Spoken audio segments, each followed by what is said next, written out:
Hi everyone, I welcome you all to lawyering 101 और आज हम करने वाले हैं एक rapid fire on legal terms that you should definitely know. So let's get started.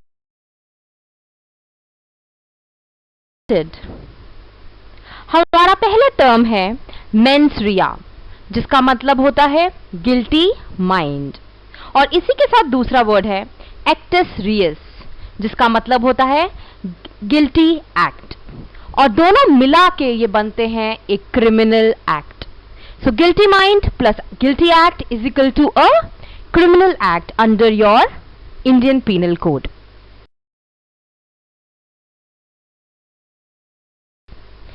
Next word है हमारा ab initio. सबने void ab initio तो सुना ही होगा. Ab initio का मतलब होता है from the very beginning. शुरुआत से ही कोई ऐसी चीज या ऐसा कॉन्ट्रैक्ट जो कि क्या है, जो कि इलीगल है या फिर अनलॉफुल है, तो जिसकी पूरी जो अस्तित्व है वही लॉ जो है उसको स्वीकार नहीं करता है.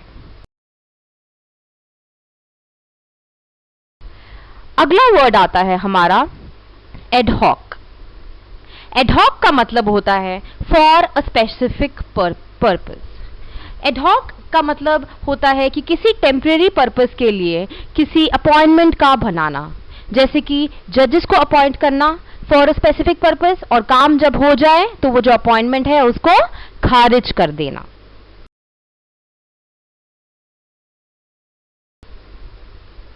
इसके बाद आता है मैलफीसेंस.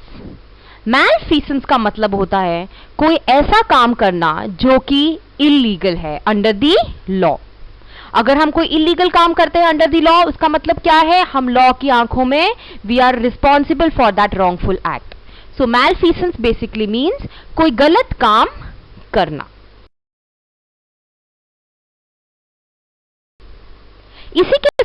इसी से जुड़ा हुआ एक और शब्द है नॉन फीसेंस, जिसका मतलब है कोई ऐसा काम जो लॉ चाहता है कि हम करें, जो लीगली हमें करना चाहिए पर वो हम नहीं करते हैं. We fail to act when it is provided or it is required under the law. Non-feasance. इसी के साथ अगला वर्ड है amicus curiae, जिसको हम बोलते हैं फ्रेंड ऑफ द कोर्ट. ये एक ऐसी अपॉइंटमेंट है जो किसी भी एक पार्टी से नहीं होती है, पर ये जो जज है वो अपॉइंट करते हैं in order to help the court in making the right decisions with regard to the facts and the law which are there in the particular case. So he is a friend of the court, जो कि हम appoint करते हैं advice करने के लिए. amicus curiae. The next word is force majeure. Force majeure का मतलब होता है वो सब अनअवॉइडेबल इवेंट्स या फिर अनफोर्सीन सर्कमस्टांसेस जिनकी वजह से एक कॉन्ट्रैक्ट है उसमें जो परफॉर्मेंसेस हैं वो नहीं हो पा रही हैं, जैसे कि फ्लड्स आ जाना, हैवी रेनफॉल होना, सुनामी होना, अर्थक्वेक होना, जिसकी वजह से जो हमारा कॉन्ट्रैक्ट है वो एक तरीके से फ्रस्ट्रेट हो गया है.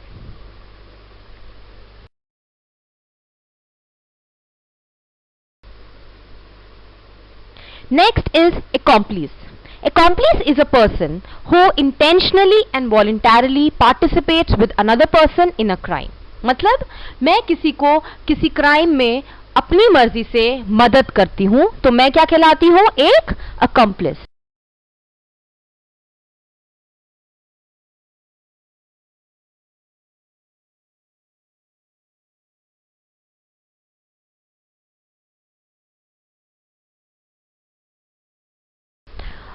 और अब आता है हमारा आखिरी और 10वां वर्ड जो है केविएट. केविएट का मतलब होता है एक वार्निंग, एक कॉशन या फिर एक कंडीशन जो किसी कॉन्ट्रैक्ट में दी हो. एक इसका एग्जाम्पल होगा कि एक आदमी जिसके अगेंस्ट केस फाइल हो रहा है कोर्ट में, उसको एक केविएट देना कि भाई तुम्हारे अगेंस्ट केस फाइल हो रहा है, मतलब एक उसको वार्निंग देना.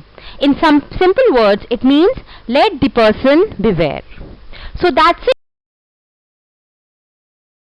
guys. These were the 10 rapid fire words that we discussed today. If you liked the video, like, share and subscribe. Thank you so much.